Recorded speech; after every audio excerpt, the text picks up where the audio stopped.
ሽማግሌውን ማን እንዳገተው ታወቀ። ዳኒ በቻለው መጠን እሷን መስሎ ቀርቧታል። ቲና ልታሳየውም ቃል ገብታለታለች። እንግዲህ ዳኒ በመተባበሩ በኩል ልክ እሷ እንድታምነው ሆኖ ቀርቧታል። ይህንን መታመኗን ደግሞ መጦ ለትሁት ነግሯታል። ትሁት ደነገጠች። እንዴ መቼ ወጣ? እንዴት ሆኖ? ጭራሽ እኮ በዚህ ጊዜ አልጠረጠርኳትም አይነት ድንጋጤ ታሳያለች። ዳኒም አዎ እኔም ደንግጫለሁ፣ እንዴት አደርጋለች ብዬ አስቤ አላቅም። ሆኖም ግን ሽማግሌው አባዬ በእሷ ቁጥጥር ስር ነው።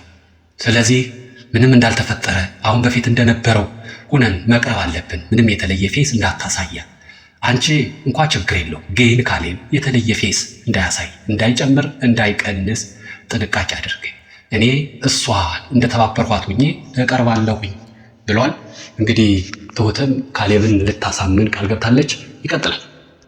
ዳኒና ትሁት በተነጋገሩት መሰረት በቲና መታገቱን ለካሌብ ሲነግሩት ካሌብ ዘራፋል። የታለች ቲና የታለች? ግን ልጁ መሆን የነበረበት እኮ ዳኒ ነው። ካሌብ እውነት ቢያገኛት ምን ሊያደርጋት? እንዴት አድርጎስ አባትየውን ሊያስለቀቀው ነው? ይህን ሁሉ አላሰበም። ግን ቲናን ማግኘት ነው የፈለገ። የት ነች ብሎ ዘራፍ ብሎ ወጣ። ትሁት ሩጣ ደረሰችበት። ምን ሆነ ነው ካሌብ? ምንድን ነው ያሰብከው? ትለዋለች። ቲና ካለችበት እሄዳለሁ። የት ነች ቲና? ደውዬ ያገኛታል።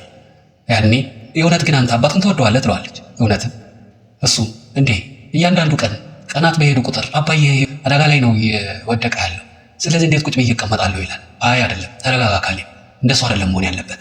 ተመለስና ምን ማድረግ እንዳለብን በጋራ እንነጋገር። ማስቀደም ያለብን አባዬን ነው። ሁሉን ነገር እሱ የሚጠቅም መሆን መቻል አለበት ብለዋለች። እንግዲህ ትሁት ስትሰማ አንድ ጥሩ ነገሩ ካሌብ መስማት ጀምሯል።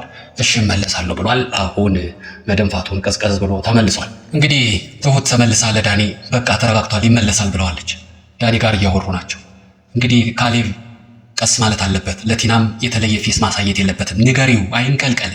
ነገሮችን በመዋከብ በችኮል አይደለም። የተያዘው ህይወት ነው፣ ያባየ ነፍስ። እሱን ለማትረፍ በእርጋታ በዘዴ መሆን አለበት። የምንችለውን ሁሉ ሁላችንም ማድረግ አለብን ይላል ዳኒ። ትሁትም ተስማማለች በሀሳቡ። እሺ ምንም እናደርጋለን፣ አንተ ያባየን ነፍስ በቻለ መጠን ለማትረፍ ሞክር ትለዋለች። እኔ በቻልኩት መጠን ሁሉን ማትረፍ እፈልጋለሁ፣ ሁሉን ሰላም እንዲሆን እፈልጋለሁ። ያባየን ነፍስ ቢሆን በቻልኩት መጠን ለማትረፍ ሞክራለሁ። በምላሹ ግን አንድ መደራደሪያ አቅርቧል። ከኤደን ጋር ታስታርቅኛለሽ? ያው ከኤደን ጋር መኳረፉ የሚታወቅ ነገር ነው። ከኤደን ጋር ታስታርቅኛለሽ እያለት ነው። እሷም የቻልኩትን ሁሉ አድርጋለሁ ብላለች። ኤደን ባለፈውን ፍቅር የጀመሩት ልታስቀጥል ይሁን አባዬ መጥፋት ተነግሯት አውቃ ልታጽናና ይሁን ቤት መጣለች። ኤደንና ካሌብ ቁጭ ብለው እያወሩ ናቸው። ታጽናናዋለች።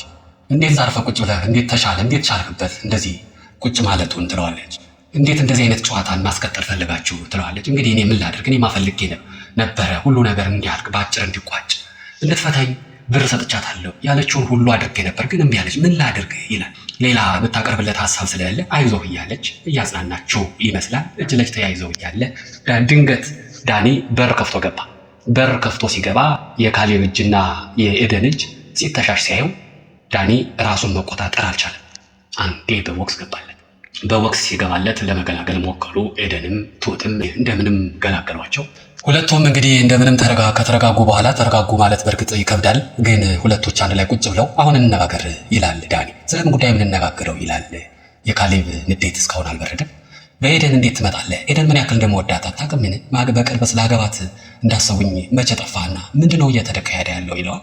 እንዴ ይህንን ማሰብ የነበረብህ እኮ አንተም ወደ ሰው ሚስት ትመጣ ነበር ብሎ ካሌብ አፈረጠው። እንግዲህ ዳኒ እህትና ወንድም አለመሆናቸውን እንጂ ባልና ሚስት መሆናቸውን ያውቃል ብሎ አላስበብ ነበር። ዳኒ በጣም ደንግጧል። ካሌብ ይህንን ሞራል ከየት አመጣው? ሰውን ሚስት ስታማግጥ የምትኖር ሰው እንደገና ደግሞ አንተ የኔ ሚስትን አማገጡብኝ ብሎ የመክሰስ ብሎታል። በጣም ያስደነግጣል በእውነትም። እዛ ብሎ ትቶት ወጣ ካሌብ። ግን ካሌብ አንድ የተናገረው ነገር አለ። ምንም ቢሆን ያደረገው ነገር ምንም ቆሻሻና የረከሰ ቢሆንም እንኳ በአንተ ምክንያት የልጅቱን ማንነት አውቄያለሁኝ ብሎ ተናዶ ትቶት ወጣል። ቲና ስትዞር ውላ የት እንደዋለችም አይታወቅም። መጣለች። የት ጠፋሽ ይላታል ዳኒ። አለሁኝ አንተ ራስህ ጠፍተሃል ትለዋለች በምላሹ። እንግዲህ ብልጥ ለብልጥን እየሆነ መሰለ ጨዋታው። ስለ አባዬ ጉዳይ ከሆነ ልታወራ የፈለገው በዚህ ማውራት አልችልም፣ ከፈለግከው ውጭ እንውጣ ትለዋለች። አይ አያስፈልግም ግን ደህና ነው ይላታል። ደህንነቱን አውቋል፣ ደህና ነው ብለዋለች። በዚህ መሀል ትሁት ገባች። ትሁት የቲናን ደህንነት ጠይቀቻት። ያው ቲና ሙኛል ያዞረኛል እያለች ስለሆነ ደህና ነኝ ይመስገን እያለቻት ነው። ትሁትን በስነ ስርዓት እያናገረቻት ነው ያለው። ምሳ ላቅርብ ትላለች ትሁት። ቲና በረጋ መንፈስ ተረጋግታ አይ ግድ የለም አመሰግናለሁ፣ ትንሽ ቆያለሁ ብላለች። ሽማግሌው አጋቹን ያለ ካሌብ አስደውለኝ፣ ልጅ በጣም ነው የሚጨነቀው ይላል። አጋቹን በጣም ገርሞት እንዴት ትቀልዳለህ እባክህ፣ ፖሊስ ይዞ እንዲመጣ ነው የፈለገው ይላል። ኧረ እኔ እንደዛ ያለ ሰው ይላል ሽማግሌው። ማሰብ ነበረብህ፣ ለካሌብ ደወልለት ማለት ፖሊስ ይዘና ብሎ እንደማለት ነው። ስለዚህ እንዳታስበው ይለዋል። እሺ ይላል ሽማግሌው። ከዛ ለልጅህም ካሰብክለት አንተም ቶሎ እዚህ ነገር እንድትወጣ ከፈለግ ለምን ልጅቱ በምትለው አትስማማም ይለዋል። አጋቹ አይ ያንን ማድረግ አልችልም፣ በፍጹም ብር ለልጅቱ አልሰጣትም ይላል። በቃ እንደዛ ከሆነ አርፈህ ቁጭ በል ይለዋል። እንግዲህ አርፈህ ቁጭ በል ሲለው አንተ ቆይ ፍላጎት ብር ከሆነ ለምንድነው እኔ ማልሰጥህ ይለዋል። አይ እንደዚህ አልስማማም ይላል። እንግዲህ የስራ ዲሲፕሊን መሆኑ ነው። ትሁትና ኤደን እያወሩ ናቸው ስለ አባዬ መጥፋት ሁኔታ ትሁት እየነገረችው ቲና እንዳያሳገተችው ትነግራታለች ለኤደን። ታዲያ እሷ ማሳገቷን ካወቃችሁ ለምን በፖሊስ አታስይዟትም ትላለች ኤደን። እሱን ማድረግ አደጋ አልጋ የአባዬ ነፍስ አደጋ ላይ ይወድቃል። ስለዚህ እሱን ማድረግ አንችልም፣ በዘዴ በስልት ነው መሆን ያለበት። እሱን ለማድረግ ደግሞ ዳኒ እየሰራ ነው ትላለች። ዳኒ ግን ይህን እንዴት ሊያደርግ ቻለ ትላለች ኤደን ተገርማ። መጀመሪያም እኮ ነግሬሽ ነበረ አንቺን ለማግባት ለብር ብሎ እንጂ ዳኒ ጥሩ ልጅ ነው ትላለች። እሷም ትገረማለች። እኔ እናንተን ለመጠየቅ ብዬ እንጂ ከዚህ ቤት እሱን አይኑን ላለማየት ራሱ ወስኜ ነበር ትላለች። እንግዲህ ትሁት ቅድም ቃል የተገባቡትን እየተወጣች ትመስላለች። አባዬ እንዲተርፍ ከፈለግሽ አንቺ ማገዝ አለብሽ፣ ዳኒን በጸባይ መያዝ አለብሽ ትላታለች። ኤደን እንግዲህ ዳኒ አሁንም ከሆዷ ሳይወጣላት ቀርቶ ይሁን ለአባዬ አስባ በሀሳቡ ተስማምታለች። ኤደን እዚህ ሁሎችም ሹክክ ብለው የሚወጡ አባት የኋላ በራለች። በዛ ሹክክ ብላ ስትወጣ ዳኒን ፊት ለፊት አገኘችው። ይኸው ዳኒ ሰላም ለማለት እጁ ሲዘረጋ ዞሮል ብላ አመናጨቀችው። ምንድን ነው እያደረግሽ ያለሽው ይላታል። ቅድም ከካሌብ ጋር የተፈጠረውን አሁን አንስቶ ምን አደረግን? በቃ ሁሉም እንዳንተ ይመስላል አይደለ ትለዋለች። ነገሩ በዳኒም ከዚህ የበለጠ ማስረዘም አልፈልግም፣ እኔ ባለምን አትመጭም ይላል። አንድ ጥያቄ ሳያስበው ይሆን አስቦት አይታወቅም። እሷም በጣም አሪፍ መልስ የመለሰች። ያንተ መገኛ የት ነው ትለዋለች። እዚህ ነው እዚህ ያው እየመጣው ነው ለማለት ነው። ብዙ አልሄደችበትም። ሰውን እዚህ ጦስ ውስጥ ያስገባው ይሄ ያንተ ስራ ነው ትለዋለች። እኔ የለሁበትም ይላል ዳኒ። በምን ማረጋገጥ ይቻላል አንተ እንደሌለህበት? አንተ እኮ የቲና ጭራ ነህ ትለዋለች። እንግዲህ አንቺና እኔ የምንተማመነው እዚህ ነገር አለመኖሪ ከሆነ በሰላማዊ መንገድ ፈትቼው ወይም አስፈትቼው አባዬ አሳይሻለሁኝ ያኔ መተማመን ከቻን ብሏታል። እንግዲህ እሷም እንዲሆን ስለምትፈልግ እናያለን ብላ ዳኒ እንግዲህ ለአባዬ ባያዝንም ለፍቅሩ ለኤደን ብሎ ሽማግሌውን የማትረፉን ጉዳይ ከእንግዲህ የራሱ ጉዳይ አድርጎ እንደሚሰራው የታወቀ ነው። እንግዲህ መቼም የዳኒ የሙሉ ጊዜ ስራው ሆኗል ሽማግሌውን ማትረፍ። ከቲና ጋር እያወሩ ናቸው። አንቺ ግን ቆይ የት ነው የምትሄጂው? የት ነው የምትመጪው? ሁሉንም እኮ እያወቁ አይደለም፣ ከመቼ ጀምሮ እንደዚህ ብልጥ ይሆንሽ ይላታል። ቲና ከአንተ ተምሬ ነው ትላለች። እንግዲህ በቀልድ መልክም ቢሆን መቼ ነው ግን ከአባዬ ጋር ይዘሽኝ የምትሄጂው ይላታል ዳኒ። ቆይ መጀመሪያ ማስተካከላቸው ነገሮች አሉ፣ ነገሮችን ካስተካከሉ በኋላ ወስዳለሁ ብለዋለች። ትሄጃለሽ ይላታል። አዎ ነገ ሄዳለሁ ብላለች። ምን እንዳሰበ አላውቅም፣ ጥሩ ነው እሺ ብለዋል ዳኒ። ሽማግሌው አንድ ገራሚ ጥያቄ አንስቷል። መታገቱ ሁሉ የረሳ ይመስላል። እጄን ፍታኝ ይለዋል አጋቹ በጣም ገርሞ አንተ ሰውዬ በጠየቀውን ጥያቄ ግን አንዳንዴ ትረዳዋለህ ይለዋል። እና በጣም ገርሞ ከታሰርኩ እኮ 2 ቀን ሆነኝ ጨነቀኝ እባክህ ፍታኝ ይለዋል። እንግዲህ ነገሩን ቶሎ መቋጨት ካልቻል 2 ወር 2 ዓመት ምን ልትታሰር ትችላለህ ቻለው እንግዲህ ይለዋል። አባትየውም ወይም ሽማግሌውም እየለመነ ነው። ኧረ ተው ልጄ ለአባትህ አልሆነ በወልድ አላደርስህ ለምን ትጨክናለህ ይላል። ስራዬ እኮ ነው እኔ አንተ ጋር መጥቼ አባዬ ልጅ አልሆንም እስኪ 2 ሚሊዮን ብር ስጠኝ ብልህ ታደርገዋለህ ይለዋል። በፍጹም ሲል ይኸው ተመሳሳይ ነው፣ ግን ይህንን የማደርገው ወድጄ አይደለም ስራዬ ሆኖብኝ ነው መተዳደሪያ ቶሎ እንዲያልቅ እፈልጋለሁ። ነገር ግን የአሁኗ አለቃ ነገሮችን ቶሎ መቋጨት አትችልም፣ ታንዛዛዋለች፣ ለዛ ነው ይለዋል። ሽማግሌውም እንግዲህ ቅድም ብር ፍላጎት ብር ከሆነ እሷ ከምትሰጠው የተሻለ እኔ እሰጥሃለሁ ያለውን አስታውሶ ሀሳብን ከቀየር ግን አለሁኝ መቼም ብሎታል። ትሁት ተጨንቃለች። ዳኒ ትጠይቀዋለች። ምን አዲስ ነገር አለ ትላለች። ምንም አዲስ ነገር የለም ለጊዜው። አባዬ ግን ደህና እንደሆነ ነግራኛለች። ያው አትደብቀኝም፣ ማገቷን ከነገረችኝ ጤንነቱንም ስለማትደብቀኝ ወደፊት የምታደርገውን ስለማትደብቀኝ ደህና ነው ይላታል። ትሁት ትንሽ እፎ እያለች ትመስላለች ደህና በመሆኑ። እሺ ቀጣይስ ምን አሰብ? መቼ ነው አብራችሁ የምትሄዱ ትለዋለች።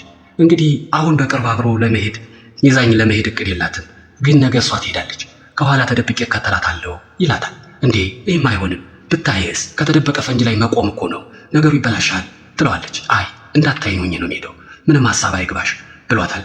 ከዛ ይልቅ ካሌብ የተለየ ፌስ እንዳያሳይ አሁንም በድጋሚ ንገሪው ይላታል ትሁትን። እሷ ምሽ ብላለች። ዳኒ ያው የሙሉ ጊዜ ስራው አድርጎታልና ቲና የምትፈልገውን እየነገረ የሚፈልገውን ለማድረግ አስቧል። ስልክ ደወለላት። የት እየሄድሽ ነው ይላታል። ያ የምናውቀው ቦታ እየሄድኩ ነው ትለዋለች። ለምን ታዲያ ይዘሽኝ አልሄድሽም ይላታል። አይ በድንገት ስለተደወለ ነው ትለዋለች። እሱ ምንም ያልተፈጠረ አይነት ስሜት ውስጥ ሆኖ ተረጋግቶ እሺ በቃ ስትመለሽ ደውይልኝ፣ ራት ማታ ዴት ካደረግን እኮ ቆየን ይላታል። እሷም በጣም ደስ ብሏት እሺ ደውላለሁ ልቅልቅ ብላለች። ካሌብ ተጨንቋል። አባዬ ከጠፋ 2 ቀኑ ነው፣ ምንም ግን አላደረጉኝም ይላል። ትሁት ደግሞ ካሌብ ተረጋጋ፣ ምንም ማድረግ አይጠበቅብህም። አሁን መረጋጋትና መሰረት መስራት ነው። ሁላችንም ነው የተጨነቅነው፣ ዳንኤልም ጭምር ትለዋለች። ካሌብ አልተዋጠለትም። እንዴት ዳንኤልን አመንሹ ይላል። ብናምነው ነው የሚሻለው። አንተ እየተጠነቀቅ አይደለም። አሁን ብቸኛው ተስፋ ዳንኤል ነው። እስክትወስደው እየተጠበቀ ነው።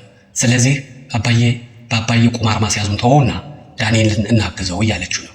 እንግዲህ ዳኒ ቅድም በደወለው መሰረት ዴት እናድርግ ባላት መሰረት ቀጠሯን አክብራ ተገኝታለች። ቲና ስለነበረው አወራቸው፣ ስለ አባዬ አወራች። አባዬን የያዘው ሰውዬ የሰማይ ስባሪ ያክላል ትለዋለች። እንግዲህ ዳኒ መረጃ እየሰበሰበ ነው በአንድም በሌላም መልኩ እና ይህን ነገር እንዴት ያለን ያሰብሽው ሲላት፣ እንግዲህ አንዳንድ ነገሮች ሲወሩ አይሳኩም የሚባለው ነገርን አመኛለሁ። እስካሁን ላደርገው ያስቡትን ነገር በሙሉ ላንተ እየነገርኩኝ ሳደርግ ተሳክቶልኝ አያውቅም ነበረ። ይሄው ተደብቄ ባደርግ ተሳክቶልኛል አይነት ነገር ነው። እንግዲህ ወይን ሊጠጡ ቁጭ ብለዋል። ወይን እየጠጡ ናቸው።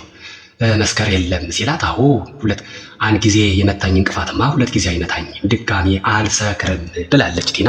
ዳኒ በባህሪዋ በጣም እየተገረመ ያለ ይመስላል።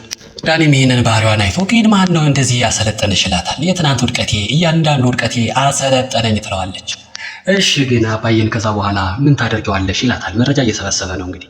እንግዲህ ንብረቱ ወደ ካሌብ ከዞረ በኋላ ያው ሚስት ነኝና ግማሹን እካፈላለሁ፣ እስከዛ ድረስ ነው የሚሆነው ሁሉ የሚሆነው ትለዋለች። እንግዲህ በውስጡ አንቺ አውሪ እያለ ላዩን ግን ችርስ ለስኬታችን እያላት ነው። ጊዜያዊ የመሰብሰቢያ ቢሮአቸው የትሁት ኪችን ነችና ሹክክ ብለው ገቡ። ትሁትና ዳኒ የተፈጠረውን እያንዳንዱን እየነገራት ነው። አብረን እንሄዳለን፣ ግን በጣም ከባድ ነገር ነው። የቀጠረቻቸው ሰዎች በጣም አደገኞች ናቸው። ስለዚህ እያንዳንዱ ጥንቃቄ መደረግ አለበት ይላታል ዳኒ። እንዲህ ያለ ባለበት ሰዓት ሳይታሰብ ቲና በሩን ከፍታ ገባች። በሩን ከፍታ ስትገባ ድንጋጤ ለማሳየት ሞክረዋል። ግን እሷም ትንሽ የጠረጠረች ትመስላለች። ግን ምንም የተለየ ንግግር አላደረጉ። ገብታ ውሃ ጠየቀች። ትሁት በትህትና ውሃ ቀርታ ሰጠቻት። እንግዲህ ዳኒም ቻው ብሏት ትሁትን ተያይዘው ወጥተዋል። እንግዲህ ቲና በቀጠሯ መሰረት ወደ ሽማግሌው ወደ ታገተበት ቦታ ራይድ ይዛ ሄዳለች። ዳኒ ከኋላ ተደብቆ እየተከተላት ነው። ዳኒም በመኪና ተከታትሏታል። አጋቹ ጥንቃቄ ያደረሽ ነው ምትወጪ ምትገቢው፣ ማንም እንዳልተከተለሽ እርግጠኛ ነሽ ይላታል። እሷም ማንም እንዳልተከተላት እርግጠኛ እንደሆነች ትነግረዋለች። ዳኒ ግን ቦታውን አግኝቶታል። እንግዲህ ዳኒ ከዚህ ጠብደል ከሆነ ሰውዬ ጋር ምን ይፈጠር ይሆን የሚለውን በቀጣይ አብረን የምናየው ይሆናል። ዳኒ ሽማግሌው ከታገተበት ህንፃ ውስጥ ገብቷል። ውድ የትሁት ድራማ ተከታታዮች የዛሬው ቆይታችን እስከዚህ ድረስ ነበረ። አብራችሁ ስለቆያችሁ እናመሰግናለን። ቀጣዩን ክፍል ይዘን መቅረባችን እየገለጽን እስከዚያው ድረስ መልካሙ ነገር ሁሉ ከእናንተ ጋር ይሁን። ሰላም።